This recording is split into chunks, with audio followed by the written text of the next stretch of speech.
So, Erin Clark here. I have a very good friend of mine. Her name is Nicole Scuderi, and you will soon see a lot of her. She is going to help co-host this conversation with me.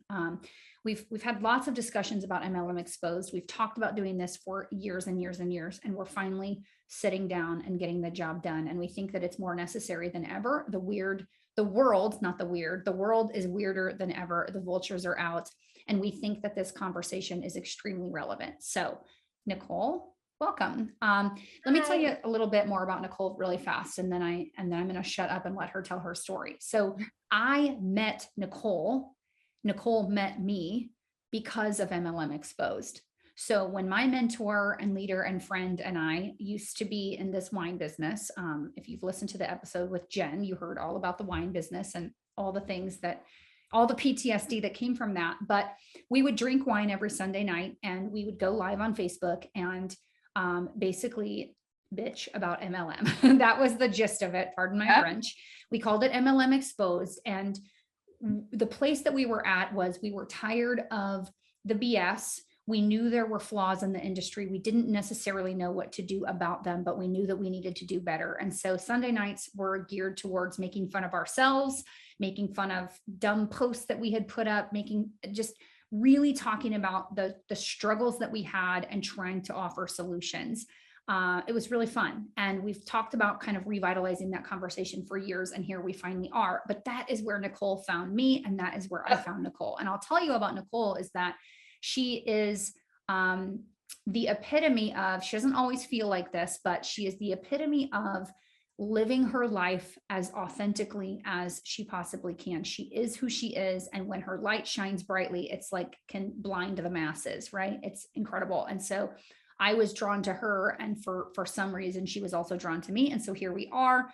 She's a multi-business owner. She's an author. She does all sorts of crazy, amazing things. And she also has had a very wild story in MLM. So for her story, we're going to have to be a little bit careful. We certainly don't want to get sued. We also want to be respectful. We do not want this to turn into a gossip fest. That's not what this discussion is all about. You'll see that when you listen to these episodes. But Nicole, I would love for you to tell me your story. And even before the MLM piece, where were you at in your life when MLM kind of, I don't know, hopped in? Yeah. Wow. Okay. So it's obviously been a couple of years. So, it was 2015, I think, when I first heard about the first company. So I've not been to very many. I only had like 2 experiences, but the first one really did a doozy on me. So before I really entered MLM, I was in the corporate world. I'm out of Las Vegas. Okay. So in Las Vegas, you either work in the casinos or, really, what else is there to do? So I did a essentially corporate accounting for them. So I started at 21. And before that, I had my own businesses. So I've really kind of always been like an entrepreneur. So really always working for myself was kind of like my thing. I think I owned my first business at 18. That was like right when the housing market was crashing. So we always kind of used to joke that, well, at least my family would joke that I was a pregnant Mexican cleaning houses. So like that was this ongoing joke, right? Before I started in like the casino business, which is what my family did. So turned 21, went to work for the casinos, started in accounting, worked my way up. But for anybody who's ever worked in corporate America, you kind of know what it's like, especially if you're a woman, what it's like to be the only woman in the boardroom. Like it's not easy. So I am a very vocal individual, and that I was the same way when I was with my MLM. Like I just cannot help that at all. And so that's why we're drawn to each other.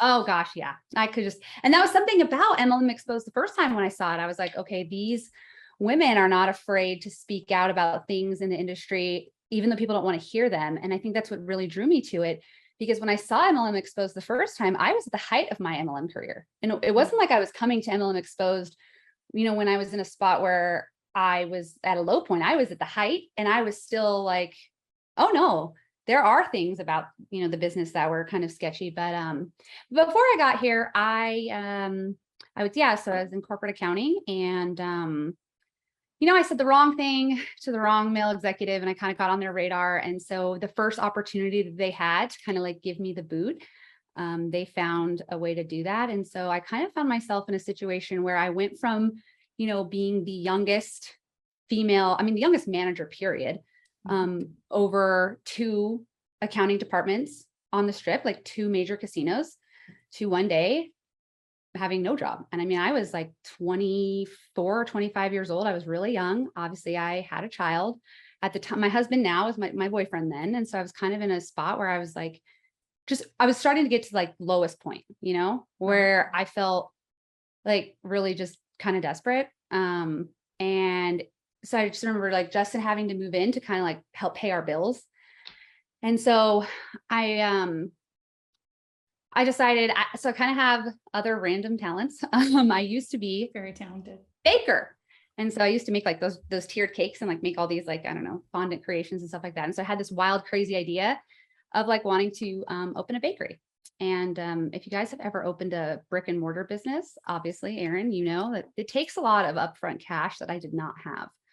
And, when I left the casino world, it's not like the casino business just like fired you, right? It's very old school here. So they didn't just fire me. They like black booked me. So it's not like I could go back to the casino business. It was like, they were like going to make sure that I could never get another casino job again. And so I really felt like I was between a rock and a hard place. So I decided, all right, I gotta pivot and completely change plans altogether. So I gonna go be a baker. Can I say something really fast? Of course.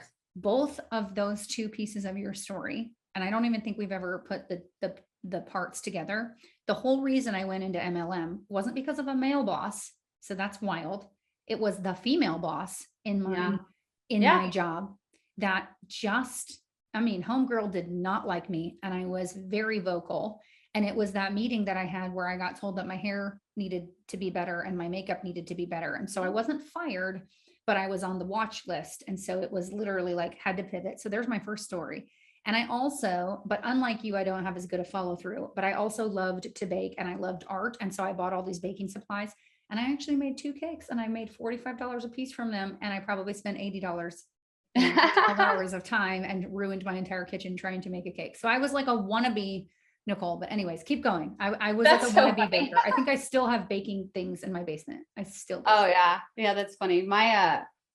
Eventually, finally, my husband was finally like, I think you need to get rid of this stuff. But yeah, for a while, that's what I was like, all right, I'm going to do this. I'm going to do it from home. It wasn't like it was my first rodeo. It wasn't like I hadn't owned a business before. Right. So I was like, okay, I'm going to do all the things to get to have a business at home, got my little cottage food license. And so, Justin's like, all right, well, how are you going to find clientele? So I'm like, okay, I am going to go on Facebook. And you guys, when I was in corporate accounting, I had no Facebook following. I didn't even know how to use the dang platform. I had it in college, but I was like, you've ever like looked at your flashbacks of your Facebook posts when you first started and you're just like cringed at it? That was 1,000%. So, I'm oh my God, all complaining. Oh my God. So I was like, all right, I figured out what moms groups were, right? So I posted this moms group and I was testing out just different cupcake recipes and all these different things. And so I posted in this moms group, I wanted to do a cake tasting. And I just said, hey, I'm hosting a cake tasting at this particular place. If there are, it's going to be free, just come through. We're just looking for people to taste stuff. And if there are any businesses that would like to do grab bags, just come on in. If you guys want to leave any cards or anything like that. And this girl, there were a bunch of businesses that, left business cards or snacks or whatever the heck. But there was this girl who asked if she could come by and drop off. It was, I guess, a sample. Obviously, I was fine with that. She came to the place and she left a pretty oversized business card, so that it was clearly bigger than the rest of the cards. And it had this person's body on it, like a before and after photo. And so naturally you were looking at it and you're like, what the heck? And of course I asked her, like, what is this? And she explained that she worked for a health and wellness company and, you could lose inches in as little as 45 minutes. And I looked at her like she had 5 heads and I was like, okay, yeah, whatever. I stuffed it in there and I really didn't think anything of it. She asked if she could add me on Facebook. And honestly, I was like, yeah, sure. Like, whatever, no big deal. And so that was my first encounter with the person. Mm-hmm. And then probably about later, I think that particular person posted on Facebook about needing like $500, got some sort of $500 bonus. And I think I was just at a spot where I was trying to get the bakery up and going. And I saw the $500 post. And so of course I inquired about it. I was like, what is this? Yeah. And they immediately text me because they had my number from the meeting. And so they gave me their pitch.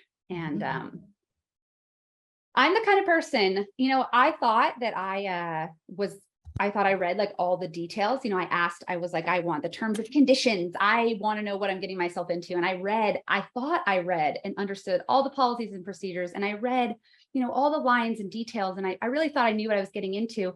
And I specifically remember telling this person, I will absolutely not build you a team. Like, do not expect me to bring people in and recruit people. Like, I absolutely will not do that. Like, I am coming, like, I'll sell the product and that is it. I do not want to build a team at all. And so I thought I had like, you know, this moral like compass that I was coming into. And, but that's not that's how they get you. That's how they get you. I got into it. Yeah. Jen and I talked about previously, she's had 2 experiences with MLMs, and both the times that she joined tended to be the most vulnerable times. She was just in a place where she desperately needed it. It came up as an extra $500 or an extra $1,000, and she went for it. And I think that anybody that we speak to throughout these next couple of months of conversations are going to say something like that. It was a vulnerable time. I needed the extra income or whatever the case may be. And I got kind of sucked in. And by the time I realized where I was or got my head above water, it was too late, right? Like it was too far in. So how did that business go for you? Give me the scoop. Well, so I think, so I got, yeah, I don't know that I really did much the first, probably, I don't know, couple of weeks or so, because I was very adamant about like, I'm not going to pitch something to somebody that like I haven't tried. So like most MLMs, you know, they make you spend money to purchase this kit. And so I waited for the kit to get there. So the kit came, I tried out some of the products, and honestly, I put their, you know, cream thing on, and I could feel like that tingle, that like minty. And so I was like, maybe, I don't know, like maybe it is working. I'm not really sure. But I'm kind of like an anal retentive person. So like, I measured and I did the whole thing just because I was like, listen, if I'm going to ask people to use something, I want to make sure that it does work. And so, you know, to my great surprise, after using like so they have like this 4-step application or whatever. So I used 3 of their applications, and shockingly enough, I had some results. And so I was like, oh my God, maybe this stuff does work. So then I started posting it on Facebook, and I was like, hey, I don't really know what this is, but this is what happened to me. Right. So pretty quickly, even though I had no intention of building said team, it kind of just sort of happened. I hit that $500 bonus in about like 3 weeks or so. And so then my perspective was like, well, maybe if it works for me, maybe it might work for other people. And so the person that I had sort of signed up with kind of, I think, fed onto that, you know, and made me feel like we could be besties. You know how they'll like kind of feed into that, like we could be totally besties. And I think that she probably knew, because she asked me like what my story was and stuff. And so I think she probably could just feel that I was sort of at this vulnerable point, because I went from having, I mean, all of the friends that I had from corporate America really felt like they couldn't, there's very few people that still sort of talk to me, because I was kind of like tainted, you know, like I couldn't go to and do any of the things that they could go to. Like I couldn't go to, you know, casino night. I couldn't go to the baseball games. Like I couldn't go to any of the places that they could go, because all of our old bosses and coworkers and, you know, everybody hangs out with each other. So I think that probably could feel that I was loneliness. I was pretty lonely. Like I was like, I have to make all new friends again. So I think she probably felt that. And I want to believe at first that she's probably genuine, but I think that genuineness probably wore off pretty fast. And then I started in corporate America over again. I went to the private sector. And so that MLM really became like secondary income. But it really I started getting out of like debt. And so I feel like the culture, maybe it was just my team. Although I likely highly doubt it. But it started to feed into that, like, but you need this, but you need this. Oh, but look at, they have you post like it paid for your groceries, it paid for this bill, and it paid for, and I think it started to make you feel like all of the things that you were doing were more catapulted and like higher. And so it does something right to your mindset, and you feel like you have to keep going. So it, Right. What year was this? When did you start? 2015. I started in 2015. I think probably like. So tell me your theory about this, because I started that same company, and my story was a little bit different, but I started just posting janky stuff on Facebook that in no way, shape, or form could we get away with posting or have the interest that we had now. Right. Yeah, because what has happened is that everybody and their dog in America has posted, just paid for my grocery bill with whatever. And so I think that it was also still a little bit wild, wild west at the time. There was also something a little bit, it was starting to seep in, and you may have a different thought about this, but I feel like what we had at that place with those products and that kind of theme, there weren't as many people posting that same stuff. And so I felt also, I was very lonely. I was in corporate America. My husband was a police officer. I was leaving corporate America. And all of a sudden I was part of this group of people that I felt like I was a part of something. And on social media, it also looked like that too. So that played into that whole need to stay and desire to continue building and prove myself. And it lent into this whole different realm, not just paying my bills, but it like brought me into a whole different realm of desire for what I wanted out of that business. I don't know if that happened to you, but. Well, I think for me and like or at least what I found so they have like these ranks, and I think from that $500 mark, then they have this like $10,000 bonus mark. And so that like particular rank. But I think that the network that I happen to have between those particular ranks, the people that were on my social media, those people weren't, I don't think, really looking for like friends. I don't know that they really paid attention much to like me looking like I had friends. I think that they cared more that like, oh my God, she bounced back. She's actually paying her bills. Because they were people that were in the corporate world. And I think they honestly believed that like I was going to just become this stay-at-home mom. And I don't know that they thought I would bounce back, because at the time I didn't really have like other friends, right? Other than people I went to college with or people that I worked with. And so on my way from this $500 bonus to this $10,000 bonus, they sort of teach you how to network. So I think that's where the path between them and I started to kind of separate, because that particular company has this like really weird like tactic on how to grow your network. It's this very spammy, add everyone and their mother and their damn dog, right, to your profile, and then like these hey girl, hey messages that I swear to God will haunt you in your sleep. That never really sat well with me. I'm not I don't know. I might seem really outgoing, but I'm really socially awkward. It just feels very uncomfortable to do that. So I always I think they call it a law of attraction, or whatever they call that style of marketing. And so I just always wanted to build some sort of like connection. I did a lot of my growth in person to person events. Like I started doing expos right before I hit that like $10,000 bonus mark.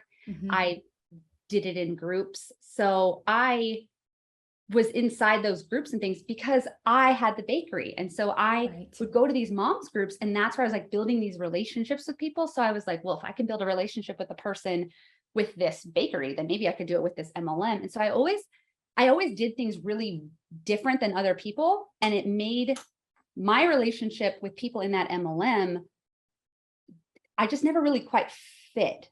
Right. So it was like this really weird sort of dynamic because it's like, I wanted to belong, but like, and I was performing. So it's like, they kept me around, but it was just this Right. really weird, like, just this very weird dynamic. I was the same way. So to give the listeners some background, it was oh, did I cut out? Mhm. Okay. I was the same way. So Yeah. to give the listeners some background too, and I think that is starting to change. People are really kind of rejecting the highlight reel, at least a little bit. Yes, there are influencers. Yes, there are people with, flashy lives. And yes, there are the perfect filters. There's plenty of it on Instagram, but there are also what's come out of the last couple of years is a lot of real people. And I feel like you probably felt this way too, but at that specific company, the sales tactic was that you had this perfect life, house built by wraps, car purchased, whatever. Lots of people standing in front of their front porches in really fancy clothes with their hands up in the air, like they just don't care. And talking about this life that they had built, and it all had to have really good filters, and it all had to have, like, there were a lot of blondes, and I'm not even against blonde. It's not anything about that, but there was a lot of very long blonde hair with really beautiful kids and backgrounds and homes and cars. And that's again what was sold. So, the wine business that I was in sold flashy parties with lots of alcohol and like BMWs.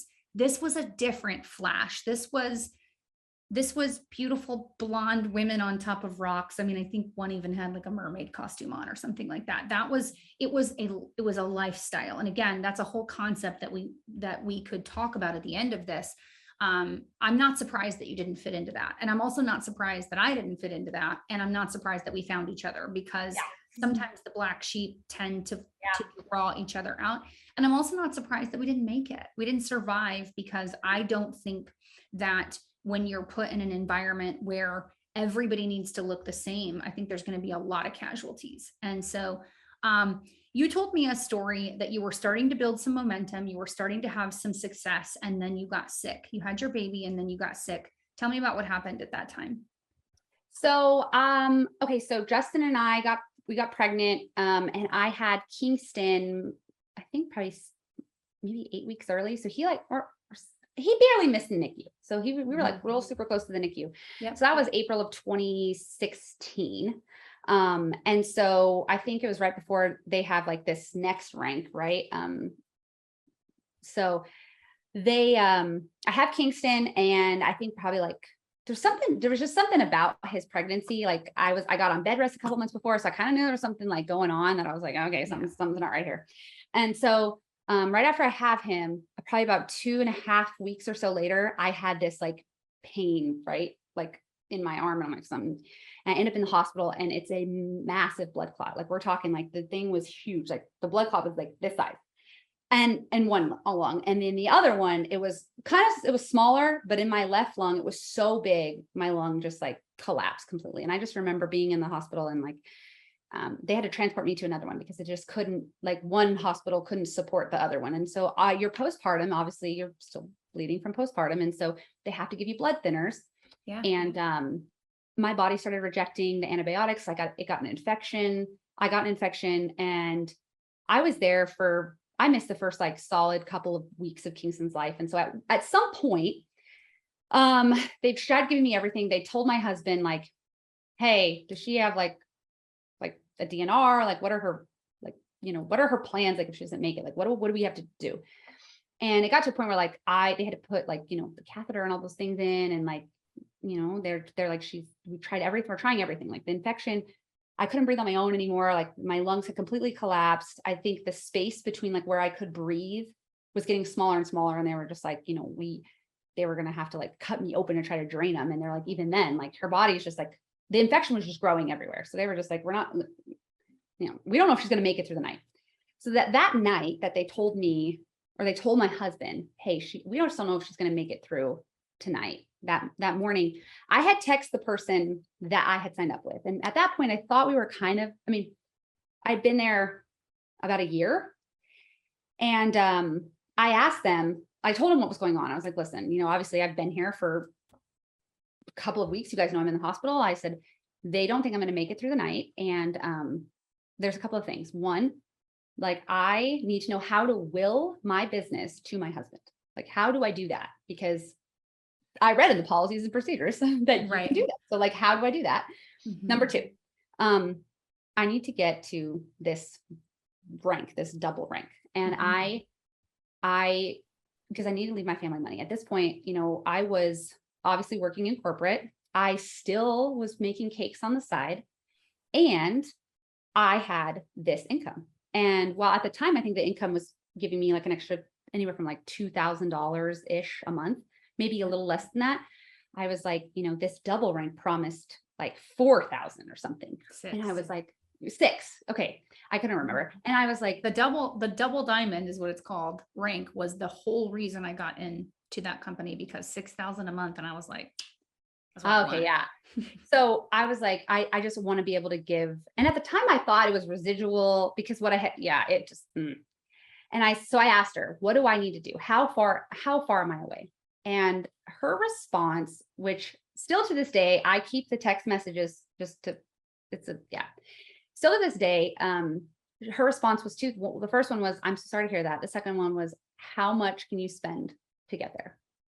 And I remember just thinking like, well, we're not like, what do you mean we're not allowed to do that? Because the FTC, you're not allowed to bonus buy. Is literally, it's against the rules. You're not allowed to do it. It's in the policies and procedures that you can't do that. So I was like, well, what do you mean? Like, you're not allowed to do that. But I think I was in such a desperate moment and such desperation because I was like, well, what's the matter? I mean, if I die tomorrow, what does it matter? Like, Right. what does it matter? I'm not going to be here. And Yep. all I could think about was my husband at home with a brand new baby. And how was he gonna, what was he gonna do? And so I told her I have $1,200. That's what I have. And I gave them the whole thing. I gave them all of it. And then the person that hired me up, I think, spent like $1,000. And then the person above her spent like $1,000. And so that night, that's a different topic. But anyways, I obviously made it through. Very scary experience, but they ended up being able to drain my lung. And I like woke up the next morning and made I miraculously walked, and I hadn't walked in weeks. So and then they took me down to have my lung drained, and I had to be awake for the whole thing. They cut my back open, stuck the thing down, and sucked whatever they could out of me. And I just remember just being in this excruciating pain, but thinking about my kids the whole time. Like, I would do just about anything, obviously, to survive. And then the end of that month comes, I obviously hit that rank. Come to find out, the person above me hits this rank called triple, and the person above them hits this rank called presidential. And I just thought to myself, they were so casual about it. They were going to do it anyways. I just knew they were going to do it anyways. I just made it easier for them because I coughed up whatever little money that my family had. So it's so crazy because you told me this story last week. I've heard this story before, but I didn't even think about it like that because I was like, how were they so casual about it? Like, I'm surprised they didn't go to you. You had to come to them. She said, I'm sorry to hear that, but how much can you spend? So their plan was to get the job done no matter what. They were going to fill those boxes. You just happened to be a near-death experience and made it $1,200 cheaper for them. Yeah. Okay. There's way more to this story, but a couple of things. Number one thing that stands out is that I think that a lot of families that get caught up into this are maybe not at near death, but they are at a place where their parents saying, I would do anything for my kids. I would do anything for my family, whether it's selling trinkets on the side of the road or spending $1,200 to make $1,400 or whatever the case may be. That's why people get caught in over their heads. Number 2, here's a question for you, and I didn't prepare you for this. So you answer the way that you want to answer, but in general, especially with the skeezy kind of things, is it the chicken or the egg? Do bad people get into MLM, or does MLM make people bad? That's a good question. It's a shameful question because I've done MLM. So I have some shame that surrounds me. Was I bad, or did it make me bad? Or am I good because I escaped it? Like, I ask myself that question all the time. What do you think happens? Honestly, I think that both things can be true as simultaneously. Like, I think that sketchy people can enter the MLM sphere knowing that can be easily exploitable. But I also think that really good people can enter with really good heart, want to be accepted, or whether it's this instinctual part of you to just like want to do everything you possibly can for your kids. Or for some people, it's this, like I had people on my team that after that experience happened, they put me on this like pedestal, right? Like, oh my God, look at this amazing thing that she did, right? When she was on her near deathbed, and they kind of made me this like weird celebrity, right? But nobody really told the story of, well, she had to spend $1,200. And it was really, obviously no one's going to say that, even though telling the story of this triumph felt so gross because it wasn't really the whole true story. And at some point, the truth came out to my team, obviously. Yeah. And it's because I told them the truth, because I could not, no, I was like, well, no, that's not exactly how it happened. But how that backfired was that they then felt that to achieve that, they must do that. And so I ended up, it ended up creating this place where I would tell them, no, there's a better way. We can do this a better way. And so for some, it created this resentment, like, well, you got the job. You're only saying that because you want to be the only one to be able to have that. And then other people were like, hey, I really respect the fact that like you're seeing this and you don't want us to get in the same situation. So I think that there was some angst. I think those two things can be true simultaneously. I think we need to explain too, when she's talking about a better way and we're talking about spending money at the end of the month, here's why this happens. So companies, this specific company had a bonus that was, if you hit a certain rank, if you hit a diamond status, you got a $10,000 bonus. If you hit the double diamond status, you got a $25,000 bonus. Is that right? Were those the correct? It was like 10,000 and 20,000 or 20. I think at some point they may have varied, but that's probably. And then they doubled them at some point in time. And that's another whole red flag in and of itself. So, but what happens is that these companies will throw out these bonuses. If you get to this status at this point in time, you get a bonus. However, the bonus is not paid out in full. So $10,000 isn't deposited into your bank account that next month because you've hit a certain goal. It's paid out over 25 months, or it was for us at that specific place, $400 a month for 25 months or whatever. So when I was there, 12 months. Over 12 months. Yeah, for us, it was over 12 months. At some point, I think in like 2017, maybe way later, because when I left, because I earned a quote unquote, I'm using air quotes here, a $100,000 bonus. It would have been in 2015 and it was paid out over the 25 months. So it was $4,000. My $100,000 bonus in 2017 was paid out in, I think, 13 months. So they changed it. Okay. Mm-hmm. So it's paid out over an extended amount of time. So the purpose of this conversation is that what ends up happening to people is that, and I mean, you can decide whether this makes sense to you or not. For me, I still can't figure, it made sense to me. If I had a $4,000 bonus on the line and I was $2,000 away from getting it, and I busted my butt all the way through the end of the month, I was sure going to buy $2,000 worth of stuff or figure out how to do that so that I could make the 4,000. It made total sense to me when I look back at it and the closet full of product that I had, and the people that were spending 300 to make 600. It was just wild. It was such a false business. And it wasn't the fact that people spending 300 to make 600, they didn't go in the negative, but here's how they did go in the negative. They pushed that for so long and they spent more money than, it was a whole bunch of people spending 5 to make 6. So there was no real business there. Okay. So when you were on your deathbed spending 1,200 and then your upline person spent another 1,500 and her upline spent another 2,000 or whatever it was, that wasn't a real business that actually hit that goal. And what these companies do is they throw out these big bonuses knowing that that's going to happen, whether they say it out loud or not.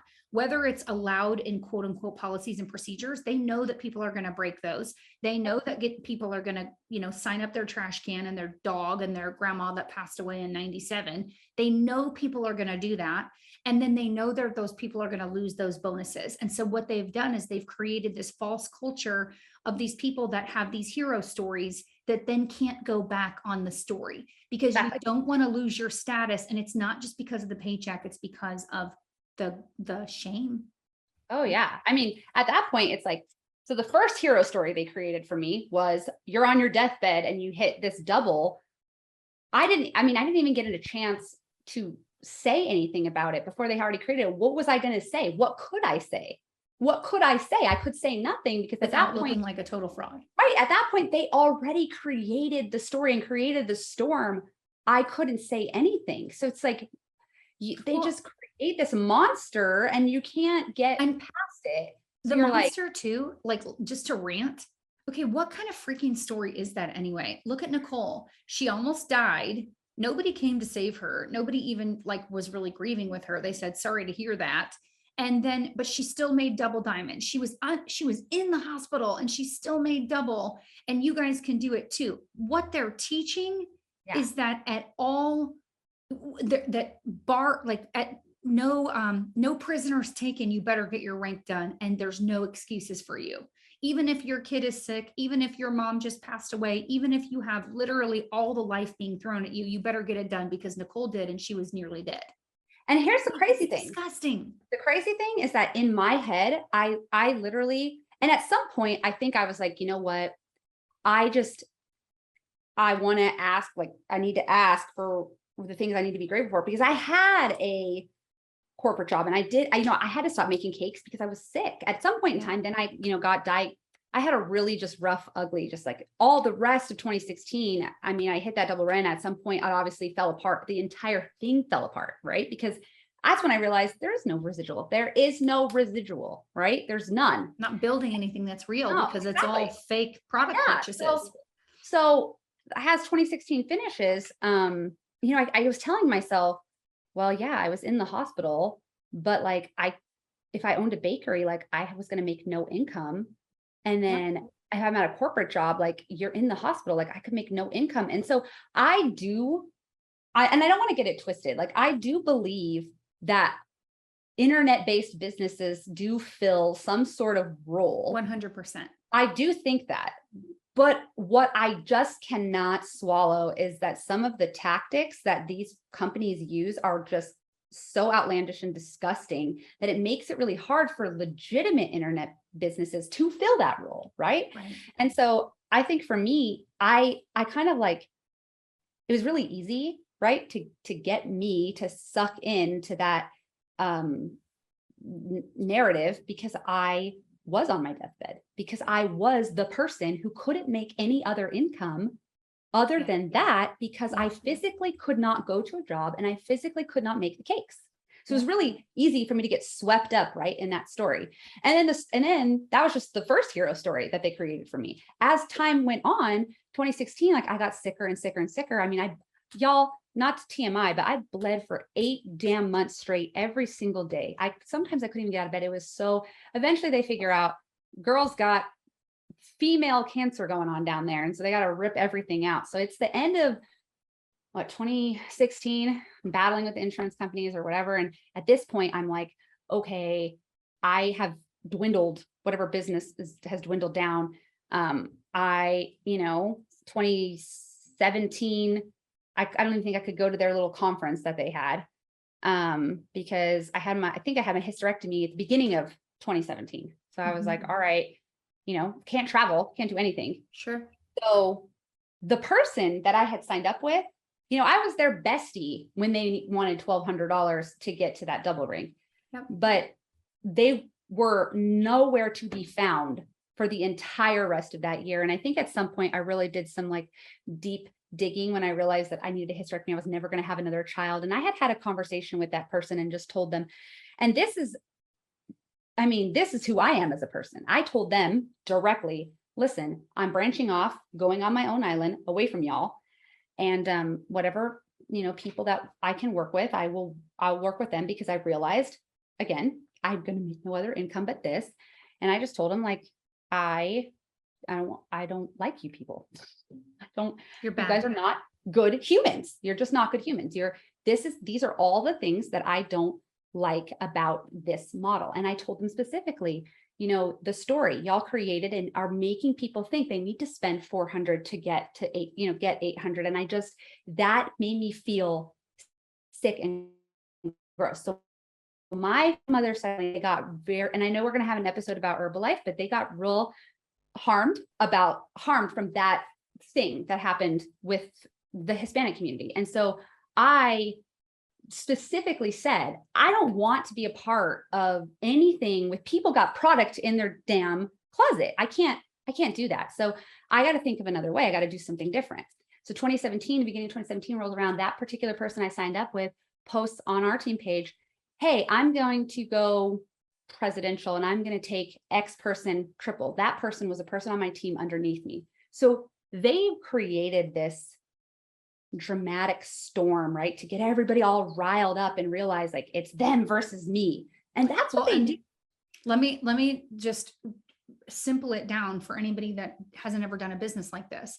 What they did in that post, because what happens in MLM, specifically certain companies, and in this one specifically, is that for you to hit a status or a rank, you had to have certain people at certain ranks in certain legs. Okay. So like in your little pyramid or whatever, people don't want to call it a pyramid, but in your little chart, we called it charts. The boxes, you had to have a certain status.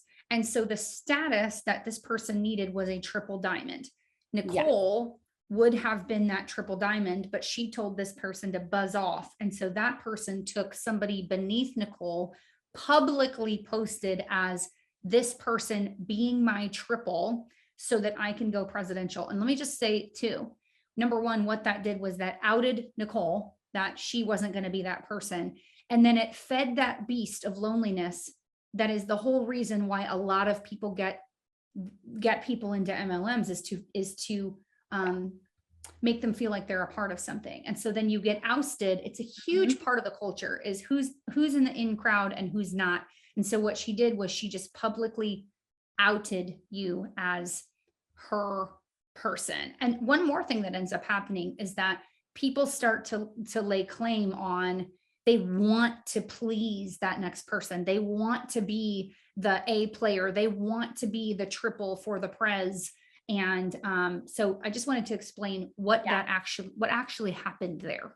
Yeah. And that's exactly what happened is they did that so strategically to make it like to create this really toxic culture of you versus me and and it's because they couldn't face the reality that I did not like them and I did not like the behavior. And I was completely dismissive of, hey, I made draw a line in the sand. We're not going to buy product that we're not going to use. We are not going to use this model. We're leaving your team page. I'm out, like, peace.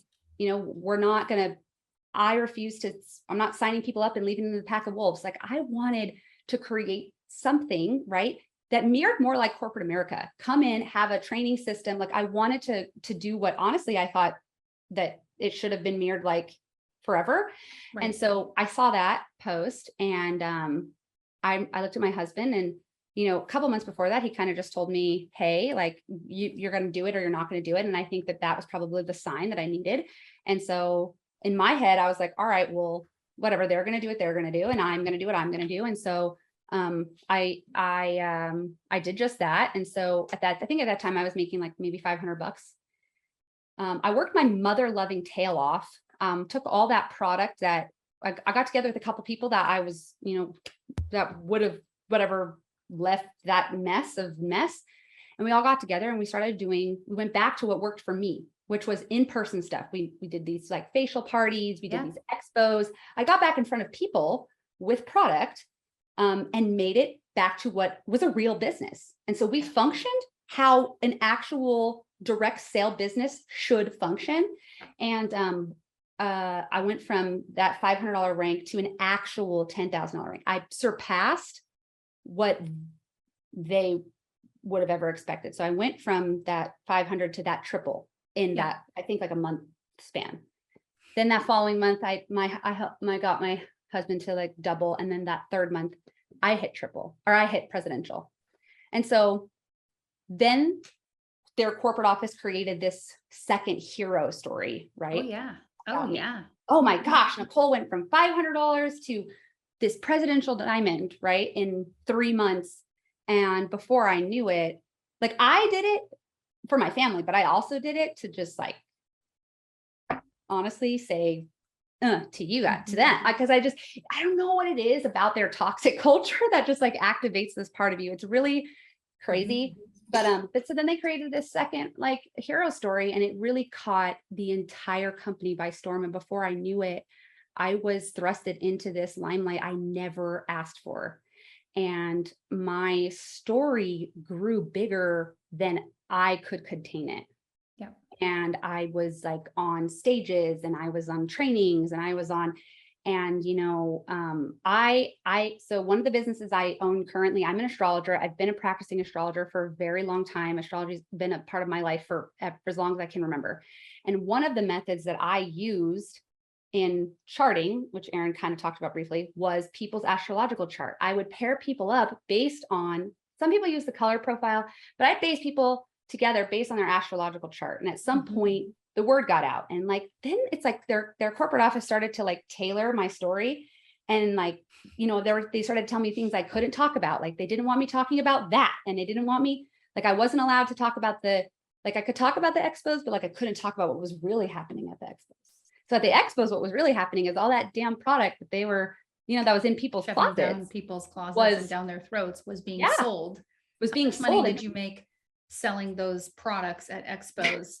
So myself personally, I think in 1 year we made like 70 grand in just cash. And so they started catering the story, and it went from like being, you're this story that like, people can, I don't know, this comeback story, right? To being like, okay, now we're going to fit you in this box and like cater it to like how, to what they didn't highlight. To like what we want. How can we use it to our benefit? Right. And then it really started to get really ugly, because I started to be able to kind of see behind and like see what was really happening. And it just got real, like 2018 that 2018 convention was really eye-opening. I think I started really ruffling feathers in 2017. I started asking questions and started kind of pushing the limit. They ended up making me like their marketing, like their, I don't know, what do they call it? Their diamond of the year or some crap, just to kind of like keep me quiet or satisfied.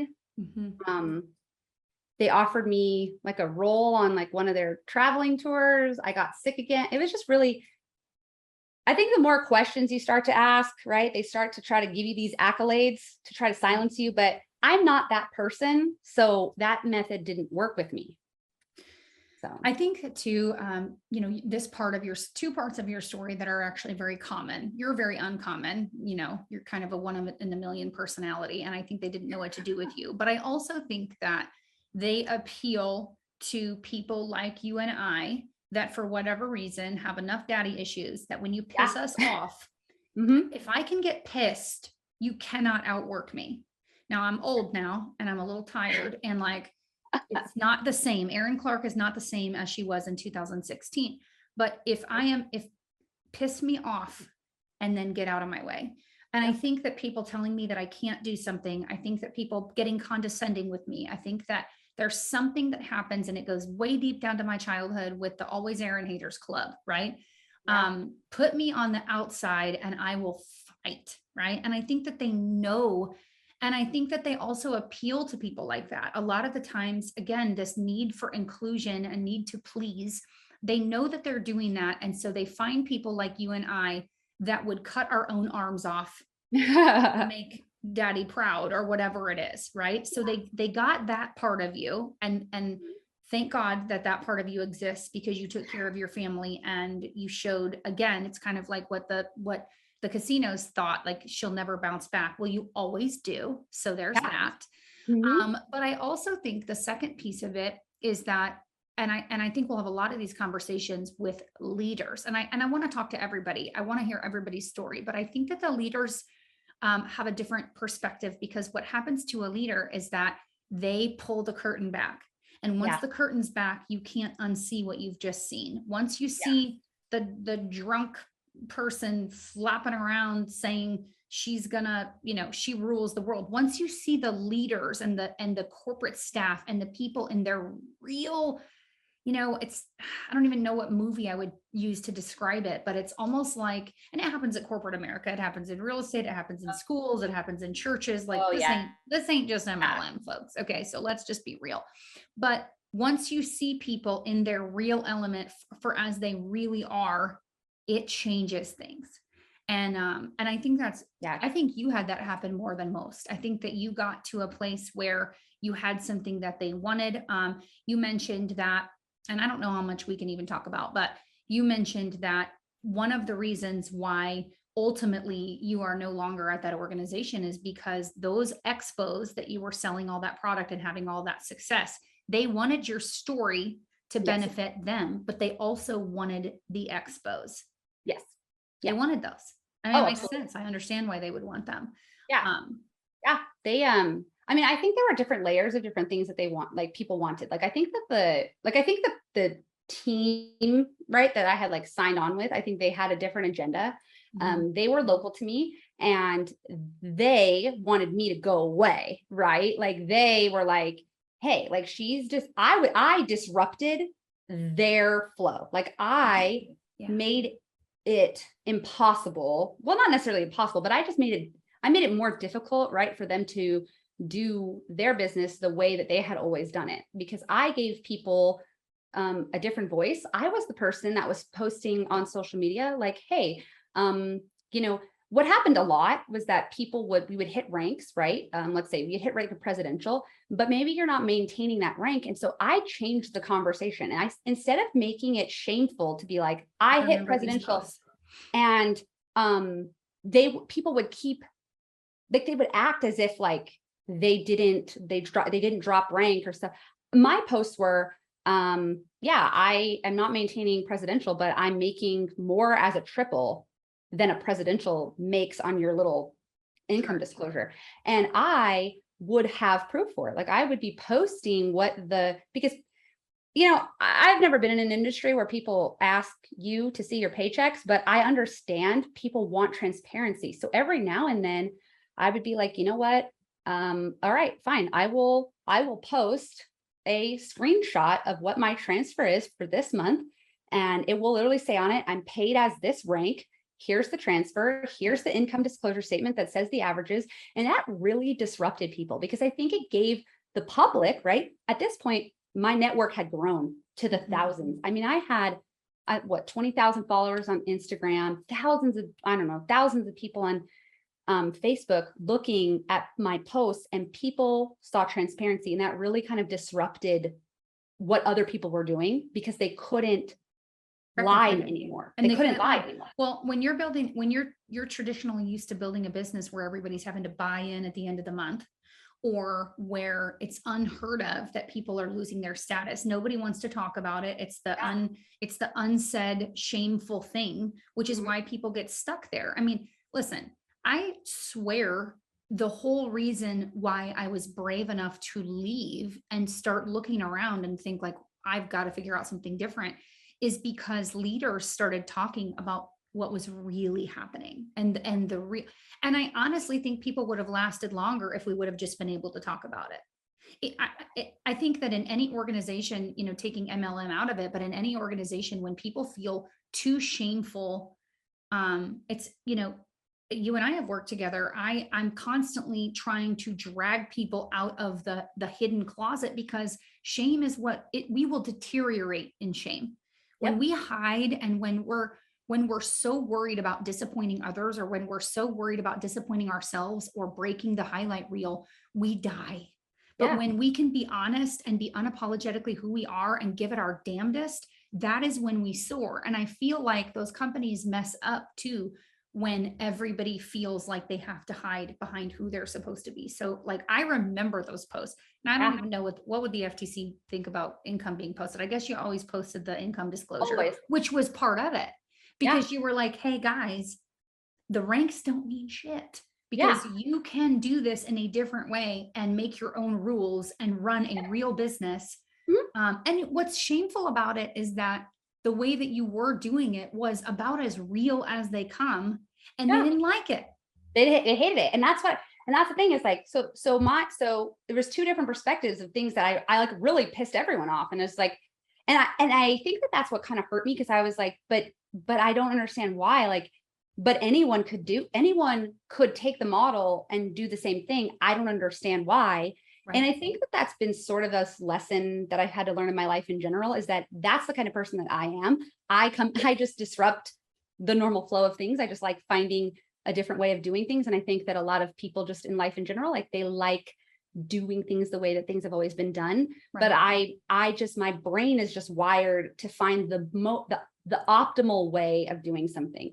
But when it comes to business, my brain is wired to find the most lucrative way of doing something. Like, how can I, within this framework, help? Like, how can we make the most out of whatever we have?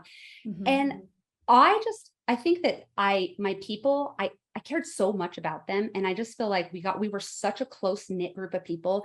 I knew their families. And I just was like, how can they, how can they, not everybody had like a husband, that would watch the kids while I went to expos. Like, not everyone had, honestly, the luxury that I had, where like we really worked like as a team. And so I was like, all right, well, it got to a point where for the expos, like we did profit sharing, because I just did so many of them that like I was able to include my team.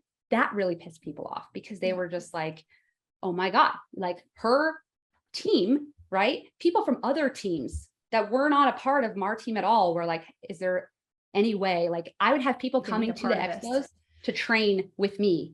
And I would be like, no problem. I got nothing to hide. I'll teach you. Come on. I'd have people from other teams. They'd come, they'd shadow us. I would show them how we sell all these products. I'm like, all you got, I said, you can't bring your own product because our team paid for this expo, but I will teach you. You can watch us, take notes.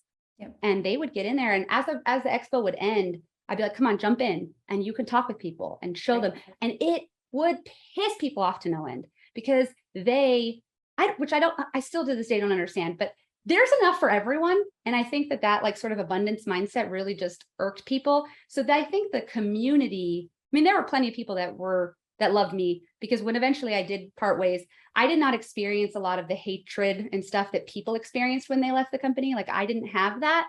So I didn't experience like really being kicked out, or being like plastered all over and stuff. But I think when I was there, those were several of the things that people really were like, I can't believe this. On the corporate side, what they didn't like was, I asked questions like, why do you have a shell company for every single thing you're doing? Like, they did not like that. They did not like that. I was like, this is sketch. Why are you giving top leaders, like, they would bring in people who were supposed to be business and tax professionals, and they were giving them advice that I was in the corporate accounting world. I'm not a CPA, but I've heard plenty of business pitches. I would say that some of the advice that top leaders were getting from these quote unquote professionals would be borderline illegal. Criminal. I mean, I'm just like, so I would ask questions that I don't think many people were asking. And so I think that they really were like, she has got a red flag. Then I wouldn't give up information that they wanted. I was pretty kind of quiet about how the expos and stuff, like I was open about how they were working, but I was super quiet about how I was negotiating the contracts. Because they were your contracts. Because they were mine. You got.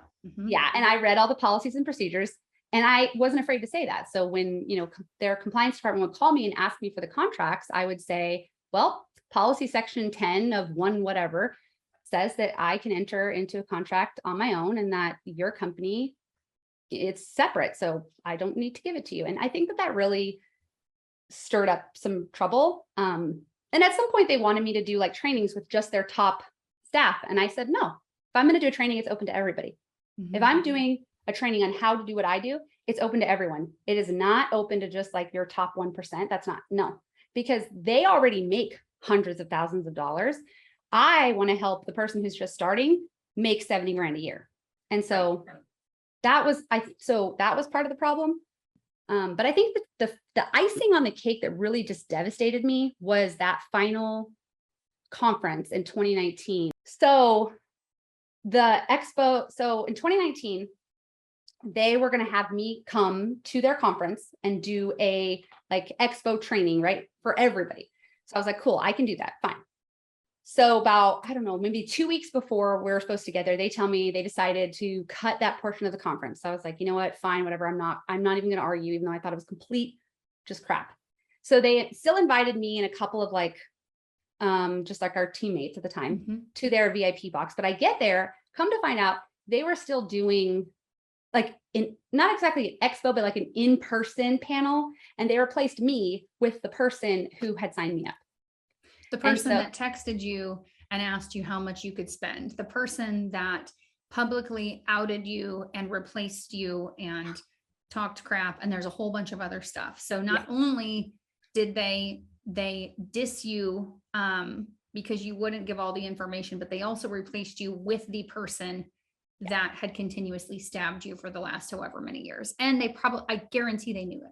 Guarantee. Oh no, they knew because I had reported it. It's not like I wasn't quiet. I reported it many times. It didn't matter. And so that was pretty, like, I think that was like the knife that really just like it. I mean, I cried. I'm not a huge, like at the time, I wasn't a healed person. So I didn't do a lot of crying. But I broke down, like I cried. And I remember my regional at the time, my husband was demanding answers. Like he was like, I have lost my wife. She has been sick. He's like, I've lost whole seasons of my life to this company. I am demanding answers right now. Like, I want to know why she is not on that stage, why you are glorifying a person who's made $700, like making this retail cash you speak of. He's like, Nicole brought in $70,000 on her own. And she can give stories of how her team, like how she's taught her team to bring in these astronomical amounts of money, how they have paid off. I mean, our teams have paid off student loans, credit card bills. We had a team leader that remodeled her entire backyard, all completely in cash, and they have no product in their closet. Like, don't you think that that's why? Partly because, yes, it's an ego thing. Yes, you pushed the limit too far, but it's also their goal isn't for the little guy to make a lot of money.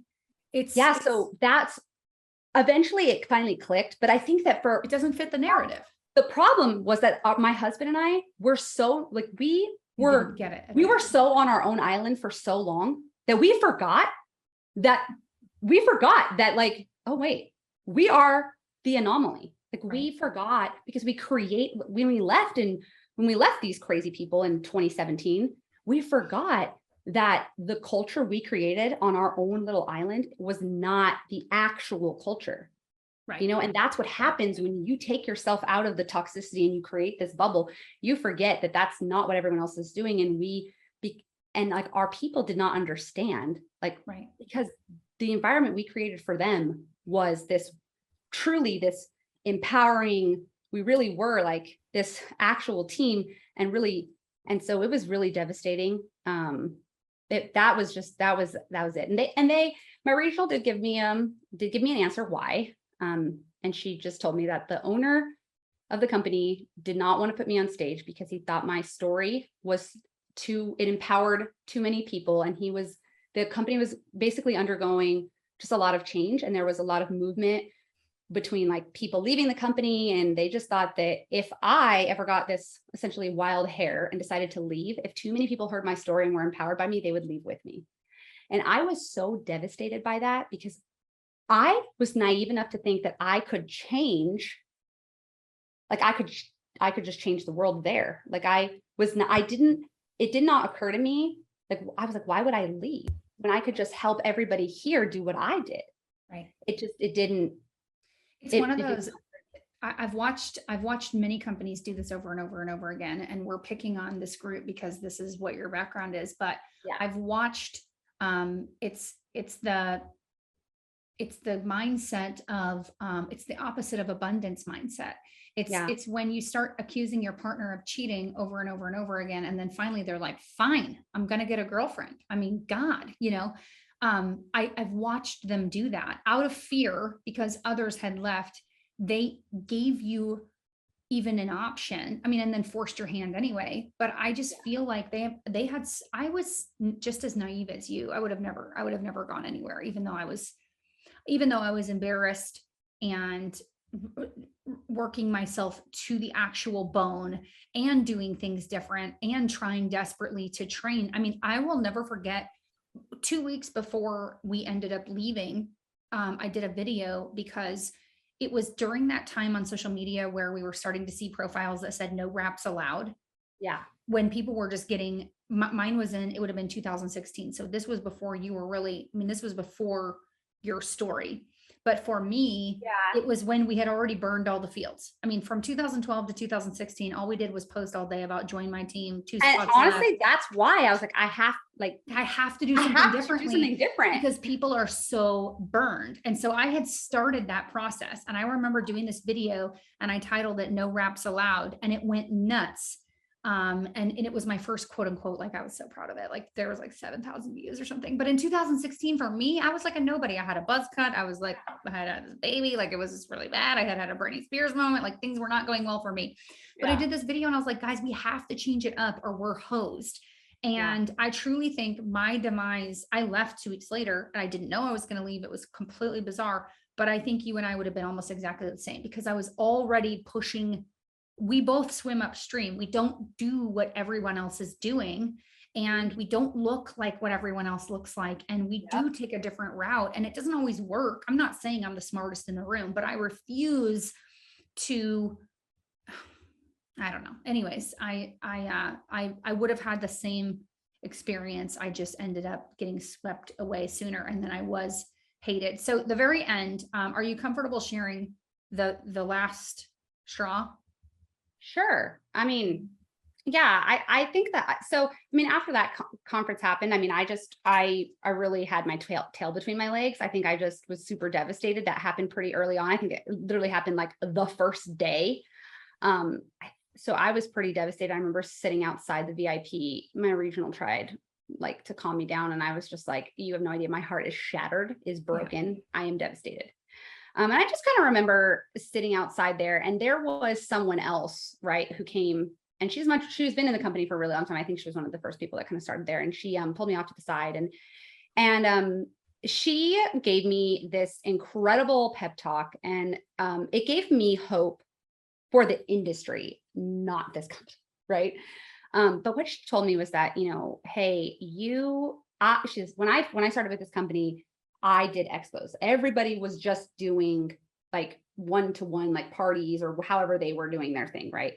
And she was like, she's like, they used to tell me she's like, they would literally try to talk me out of it and tell me, that this wasn't okay and this and this and that. And she was like, she's like, I would go home crying. Like the owner would call me directly and tell me like I had to stop this. And she was like, they had the rank ambassador or whatever. She's like, I got you ambassador doing what you did.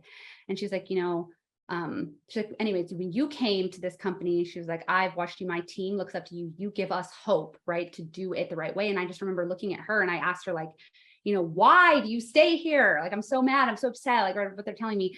And so she told me something along the lines of like, when you are the trendsetter, like you're the person that at first, of course, they don't like you. Of course, people don't understand, but you pave the way for the people that come after you to have it easier.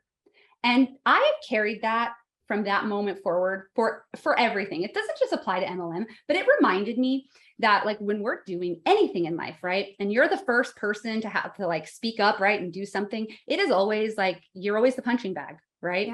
Yeah. And so I picked up my sadness and I was like, you know what?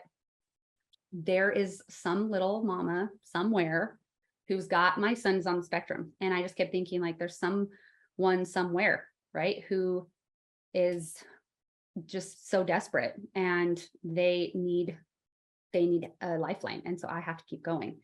And, this was also during a time when they were launching in another country. And I was at one point a part of that launch. And then they were trying to frame my story as, their company basically saved my life. And they wanted me to go into this particular country and basically say, hey, like join the company. And if you join the company, like, you could essentially like make the money she did. And she saved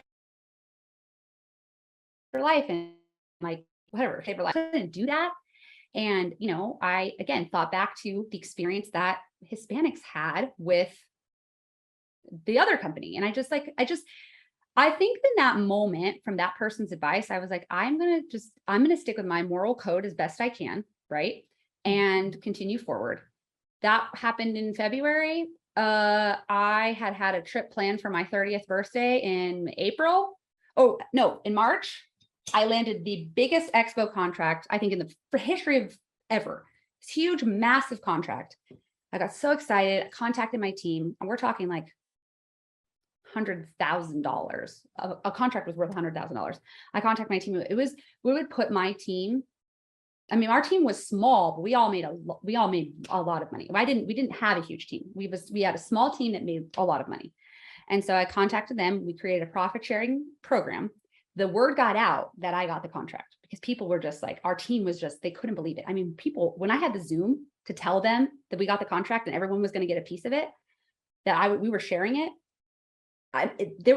They couldn't contain themselves. So it got out. Meaning the wraps, correct? Yeah. So and at these expos, I think we need to it could have been, a lot of different product. There were other products at the time. Yeah. But you go to the expos and you sell them for cash. That was so this particular contract, the actual, how this one worked is that the company contracted me or my corporation, and they pre-bought $100,000 worth of product at retail. So how I worked it out with my team was one wrap or one keto cash, depending on how the retail worked or whatever it was. I think it was, so one wrap equaled one share. So they had to give me one wrap and it equaled one share. Right. And so, because there was no way that my husband and I could have, so that expo was in September, right? So there was no way that my husband and I could have that much product. Could have purchased enough products. Like and it didn't matter. Even if we could, I was never going, everything I had worked for was leading up to getting a contract like this so that my team could benefit. Like the plan was never to do it alone. Right. And so we had finally reached it. I was so excited. I mean, people cried. I mean, this was money that I think the little mama that joined for $500, it was more money than she could wrap her mind around. And there were people that were like, I just signed up with a kit. I've got 8 wraps right now. I will send them to you right now. I'm like, perfect. Well, and I'm not butting in, but I am butting in because that was completely legal. That is what we did. We sold wraps for wrap cash. We had huge trainings teaching how to make wrap cash. It's because, and that's how you paid for your kit. You got your $99 kit and then you sold your wraps and you made that money back. There's nothing wrong with getting a contract to go sell your wraps. Yes. So what I had done is so basically I had contracted with this particular expo company. What they wanted is they make these VIP, they make these grab bags, these executive grab bags, and they were putting these like product kits together. Yep. They were putting them inside the bags. And so, so they had whatever they had, like their media companies sponsored the bags, but the bags themselves are free. Because the key is, and I think what compliance was trying to get me caught up in is that they were trying to say that like the bags are resold, like those people can't resell them because they're not distributors. And I was like, well, they're not reselling them. That's the thing. They're buying them. Those bags are free. The media companies sponsor the companies that are in the bag. That's how we got the contract. So anyways, but I wouldn't give them the media companies. I wouldn't give them the expo company. I wouldn't give them the contacts. I wasn't giving them anything. And so it got around, compliance reached out to me and they wanted to make sure that I was in compliance. And so instead of giving them the contract, my husband contacted the expo company and had them write a notarized letter, basically saying that, hey, no, like we are not reselling these bags. The bags are free. And they didn't tell them how much the contract because I rounded the amount. The amount was more than $100,000, but I rounded it. And I didn't tell them how long the contract was for either, because I was in business. Well, I'm gathering up.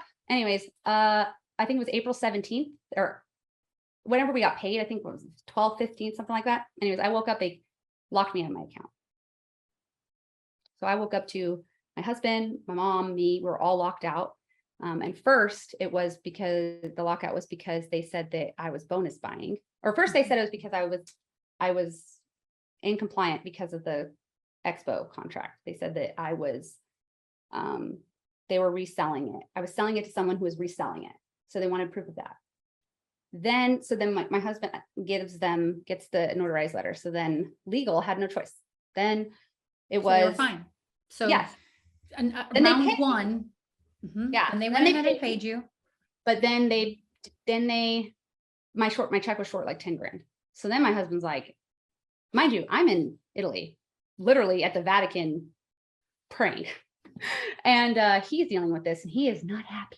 Right. So he's pissed. And so then they were saying, well, you made a lot of purchases at the end of the month, so you're bonus buying. And he's like, I literally just told you, like, you literally just got a piece of paper.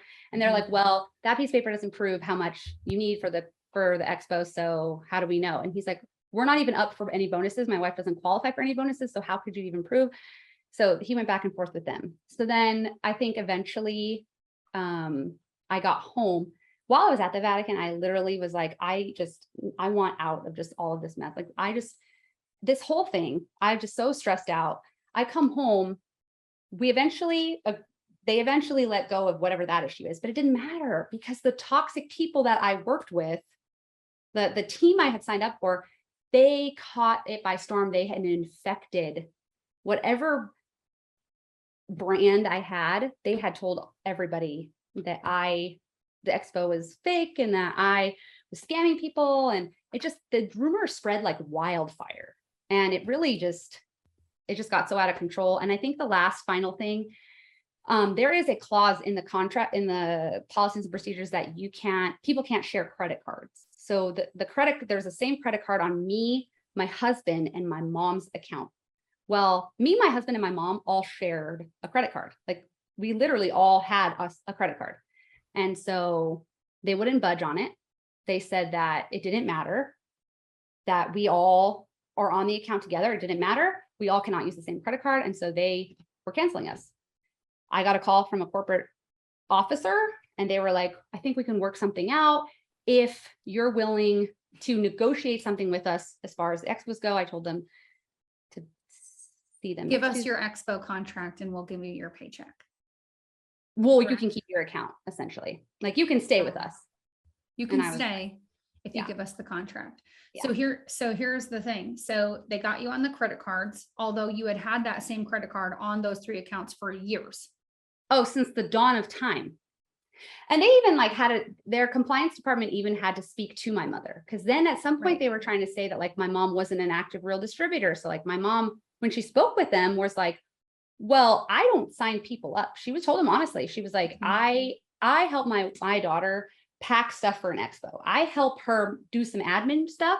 And she was like, I have never signed anybody up. She's like, I put people's names into, an Excel sheet. She was like, as far as I know, Nicole has moved people to me, which that was totally legal. Exactly. It's what we did. You didn't have to sign your own customers. I could build my mom and my husband. And I did. That is what I did, which let me just be really clear too. And that's a totally another topic that we just need to make sure we write down, is that these companies allow you to solely 100% build a family member or a spouse or whoever, or whoever, right? Like I had girls that never basically worked 2 seconds, but they got lucky on a couple of businesses underneath of them. And because I needed them, I continued to build them and I worked myself to death and never created any leadership because I was building people. But to go back to your topic, all of that was legal. So what's crazy is that I worry about, I think nothing came of that because it's not like she didn't lie. It was fine. Trying to catch everybody. And I think what they were trying to do is just kind of catch everybody in like some sort of weird lie. Well, I But don't even think it was that. Don't you think it was just they were just trying to CYA? We've got to get rid of this girl, or really what we want is the contract. What benefits us is to get that contract. And so therefore we're going to do any sort of audit that we possibly can to get caught in a trick bag so that the loud mouthy one goes away and we get the wedding contract that we couldn't get. Yeah. I mean, I don't know. I just think, I mean, I think I mulled over so many possibilities, but I mean, even in the conversation with that particular like corporate exec, I just asked them, like, what do you think? Like, what do you think is going to come of this? Like, I was like, after that's happened, like, I'm going to want to stay here. Yeah. Like, I'm like, you know, what am I supposed to do? You're backing me into a corner. And it's like, I think I even told them, like, you have made me feel like no person is safe here. Yeah. And what was crazy to me is I was like, I thought of you people like, honestly, like family. But when I think back, you've never protected me, not one single time. Not a single time. I've come to you guys with so many problems. My organization has been ransacked by my upline so many times. You guys have never, ever protected me. But really, like, all I've ever wanted was to be a part like of this organization. Yeah. Have I asked questions that I'm sure have made your corporate staff super uncomfortable because you've had to answer questions of whatever is going on over there? Sure. But you know what? It's apparent that we can't have this working relationship. So why would I do that? And I remember them specifically saying that I was never going to be able to fulfill that contract. And I said, you know what? You're probably right. I can't. I probably won't be able to. And so he's like, you know, what are you going to do about it? And I said, that's between me and them. I said, for all you know, I might give that contract to my team. Mm-hmm. Maybe I'll give it to them for free and they can have it and they could benefit from it, but you will not benefit from it. Right. In my mind, I was like, over my dead body, like over my dead, rotting soul. Right. What's crazy too, it happened and it didn't matter. So what's crazy too, to me, is that I think you probably did make them feel very uncomfortable with some of the questions and some of the things that you would have called out. But what I also know about you too, is that you're extremely loyal. And I think a lot of people are. I think a lot of people, because they attract the people pleasers, the type A's, the ones that would go through a brick wall. If you are loyal to me, I would hide the dead body. So, oh, for sure. And I know that about you as well. So if you would have asked those questions, even if they were uncomfortable and they would have said, Nicole, here's what's up. Like, we made this mistake or we did this, you would have kept on dragging anyway. Like, they didn't have to treat you like dog dirt. They could have just protected you. And frankly, I don't know. It boggles my mind. And I think too that, you know, you can see, and we're going, you know, we could go to, again, churches, corporate America, schools, etc. When a place is run out of ego, it always ends. It never ends well. Always. When you really are there to serve, and when you really are creating a culture of what I would call abundance mentality and family, and you're building something bigger than yourself, people stay. People leave leaders. They don't leave companies, really. They leave leadership. They leave lack of loyalty. They leave feeling. I left a company. When I was consulting in Alabama. They loved me. They actually, I mean, maybe they didn't. Maybe they would have ditched me in a hot second. But my boss she was kind to me and she took care of me. And I left there loving them forever. Yeah. The next company that I went to work for would have run me over and backed up and made sure I was dead.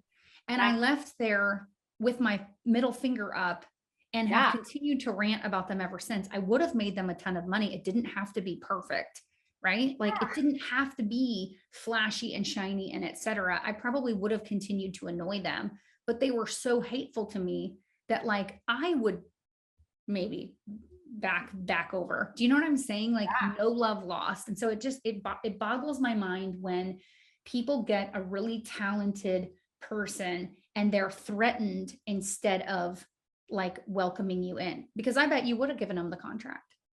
Yeah. I mean, I think that it just blows my mind, because it was like, you know, I really thought we could do some real good, like with the MLM industry. And I thought that like, you know, we could do the things that I just really thought we could be different, and do the things that weren't the sleazy things that people were accusing other companies of doing.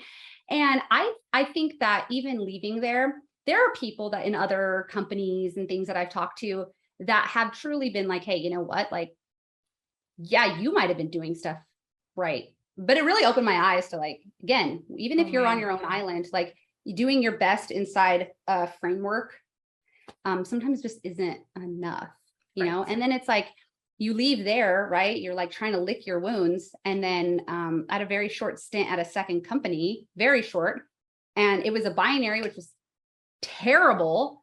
And it's like, you're promised all these things, right? They hear that. Oh, you're talking about the next company. Yeah. Like this, Oh.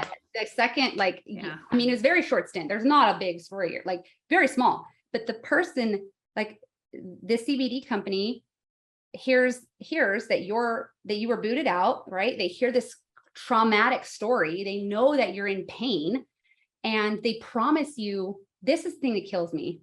They promise you this like spot at the top of this, brand new company, right? This groundbreaking whatever. And then it's like, I've never been a huge fan of binaries. I just feel like it's just this constant, like having to keep the legs balanced, and this is mess.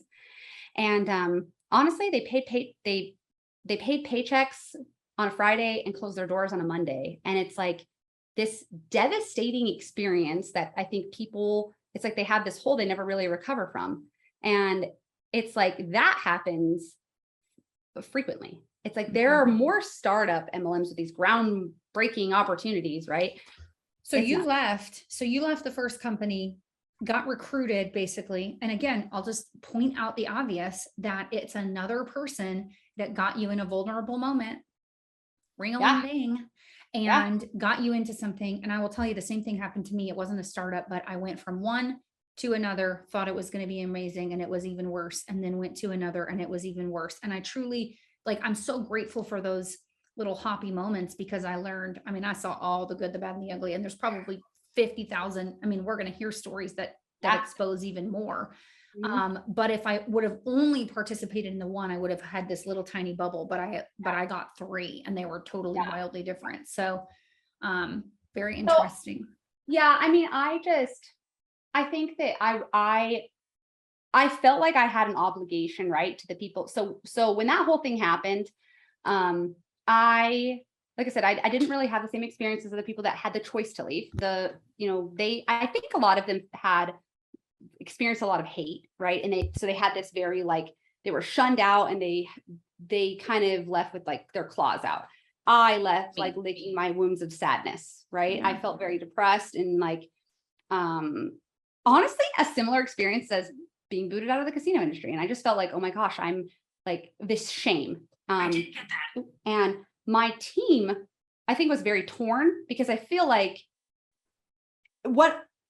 I spoke to every single one of them, and I told them, like, listen, for one, I was afraid to get sued, so I couldn't really say too much, but I just told them, listen, I will never ask any of you, like, they have families, and like, they have families, they have to pay their bills. And so I just told them, you have to do what's best for your family, and I love you, and I'm not going to ask you to do, I don't want you to make a decision because of me. Well, half of them were like, no, something's not right here. And so I felt like I had this obligation to figure something out for them. And so obviously I became a customer doing a referral. Well, became a customer doing some sort of referral thing. And then I got a call from this ground startup company, and they promised me this spot, the CBD company. And I trusted that person, because that person I knew at the first company, and they were starting this company, and they were like, they told me things that were going on in the first company to make me feel like it was worse than even I imagined, and that all the things that I thought were going on were even worse. And it's like, I don't have bad blood with that person. I don't, but I just feel like I don't know. I just think that they got sucked in, like, they had business partners that I think were like, I just had a bad feeling from the get-go, and I really should have just trusted my instincts. And I didn't, because I just felt the pressure of like, oh my gosh, I have people, and I feel like I have to protect them. And it it was short-lived. It was real short-lived. It was, like I said, it was this binary. It just did not last. It did not last long. And they just paid paychecks on a Friday and closed down on a Monday. Yeah. We'll have to go through a separate conversation of maybe that kind of concept of the brand new, of what happens, of how those companies start, what the goal of those companies are. I've got a ton of opinions on that. Before we end this, what would be your MLM PTSD? Like if you were sitting with a doctor and there was a chart and it said MLM PTSD, what are the symptoms that come out of you? What are the scars from that period of time in your life? How does that show up in your life today? That's such a good question. I honestly think it's made it difficult for me to show up for people. Like, I feel like I've chosen businesses that allow me to be a little bit more hidden, just because I have this, it's just taken me a while, right, to sort of work through this, that sort of like team kind of fear. Like, I feel like I let them down, even though I didn't do anything, but I just feel like, I think especially with the last expo contract, like, I think I really, like, I felt like the last thing that team heard from me was that we were going to change their life. And it was going to be the most, like, I mean, yeah, truly the most life-changing, like, experience. And I mean, so I think that really did a number on me, because I just felt like I let them down. And it's like the dream didn't just get ripped out from under me, but it got ripped out from all of those people that trusted me and that were along for that ride. And so it's taken me a really long time to be able to kind of like trust myself with other people. Right. And to allow myself to kind of be in situations where people can trust me. I mean, so I think that definitely, for sure. It also took me a while to be super comfortable, like to find Nicole voice again. Like, I think I have spurts of it where I'm like that real, like, just give no craps kind of attitude. Yeah. But I think that, like, it's been a little while. I really think the company did a number on, like, my self-confidence and, like, my voice. Because I don't know. I just do. There was a weird thing in the back of my mind, constantly wondering, if maybe this happened to me because I'm so outspoken, or this happened to me because I'm this and this. And so I think I got kind of, sort of reconditioned into thinking that maybe if I just fit in the box better. Yeah. So it took a lot of healing to be able to be comfortable in my skin. Again, just being okay, being weird again. Right. So. Being weird. Yeah. Well, maybe this series will heal you in ways that really nothing else can, except talking through it and sharing your journey and getting back to serving an audience that you always cared for, right? Maybe hearing other stories and comebacks and tribulations and all the things will be healing, not only for you and me and Jen and et cetera, but a lot of people that have taken themselves out of the team and put themselves on the bench because they think the problem is them. Yeah. Right. Mm-hmm. And maybe some people that are acting skeezy and misbehaving, but who are really good people to the core. Maybe it'll ruffle some feathers and cause some people to think, again, I watched these last few weeks, I've been watching like anti-MLM channels. And the last thing I want to do is like sit around and like screenshot these poor mamas. Most of them, listen, you little anti-MLM honeys, is that most of what you do, you don't even pick on the big dogs. You're picking on the little dogs.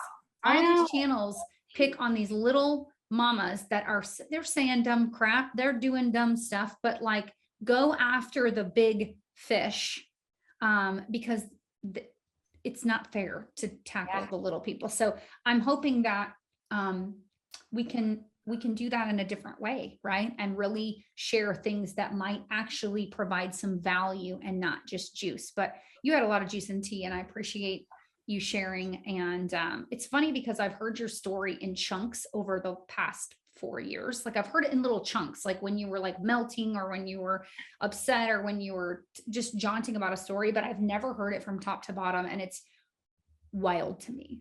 And I feel like, you know, karma's a real beast. So I think honestly, what I'm hoping people get out of this podcast is what I got out of MLM Exposed when you guys first did it in 2017. Like, I think that when I was at the height of my career and I was questioning whether or not I had the strength to, right, to get off my own island and to do things a different way, I had that strength.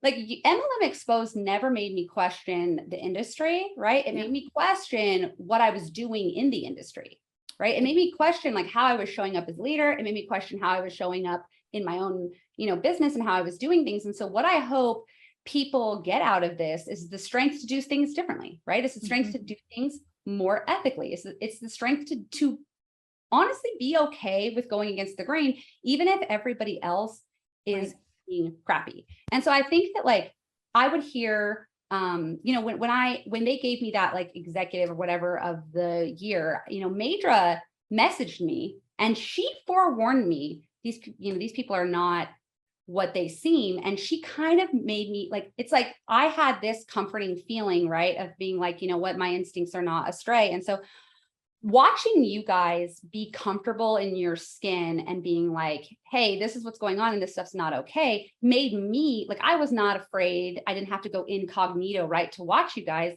Although every now and then I would be like, okay, I'm not going to watch it live. Maybe I'll watch the replay.